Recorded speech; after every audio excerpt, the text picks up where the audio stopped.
ശ്രീ വൈക്കം മുഹമ്മദ് ബഷീർ എഴുതിയ പ്രേമലേഖനം എല്ലാവർക്കും ഏറെ പ്രിയപ്പെട്ടതാണല്ലേ. അതിലെ സംഭാഷണ ശകലങ്ങളാണ് ഞാനിവിടെ പറയാൻ പോകുന്നത്. ഞാനിത് ബി.എഡ് കോളേജിൽ നാടകമായിട്ട് അവതരിപ്പിച്ചിട്ടുള്ളതാണ്. ഞാൻ എൻ്റെ ഫ്രണ്ടും കേശവൻ നായരായിരുന്നു ഞാൻ. ഇന്നലെ ഒരു വോയിസ് ചേഞ്ച് ഇട്ടിട്ട് ഞാനിതിവിടെ ഇട്ടിട്ടുണ്ടായിരുന്നു. പക്ഷെ എല്ലാവർക്കും എൻ്റെ ശബ്ദത്തിൽ കേൾക്കണമെന്ന് പറഞ്ഞപ്പോൾ വീണ്ടും ഞാൻ എൻ്റെ ശബ്ദത്തിൽ പറയുകയാണ് കേട്ടോ.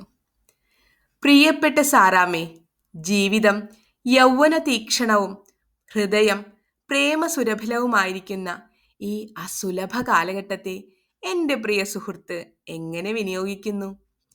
ഞാനാണെങ്കിൽ എൻ്റെ ജീവിതത്തിലെ നിമിഷങ്ങൾ ഓരോന്നും സാറാമ്മയോടുള്ള പ്രേമത്തിൽ കഴിയുകയാണ്.